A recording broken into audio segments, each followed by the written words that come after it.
What does a trial judge do?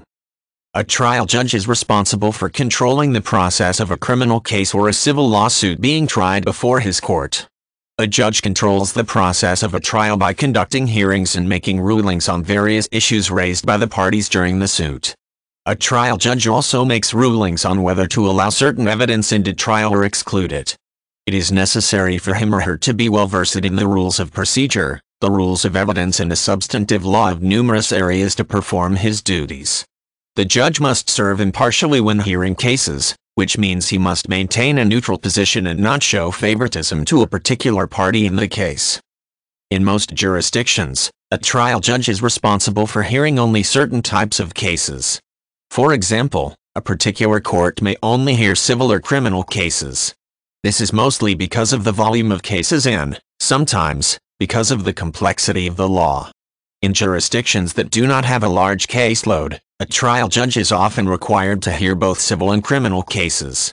Depending on how a jurisdiction has set up its court system, he or she may only hear juvenile cases or family law cases such as divorces, child support and custody disputes. Regardless of the type of case, a trial judge must be well versed in the rules of procedure, which dictate how the judge must conduct a trial. A judge cannot simply make rulings whimsically.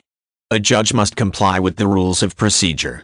If the rules are vague, the judge must look to see whether higher courts have already interpreted such provisions. If so, then the judge must follow those prior decisions. The parties before the court try to persuade the judge to make certain decisions based on their evidence. This requires a judge to decide whether the evidence offered by a party is admissible.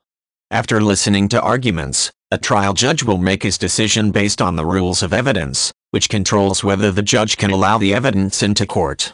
Sometimes a judge will make a ruling after conducting a special hearing on such matters, which allows the parties to submit special briefs to the court arguing their position.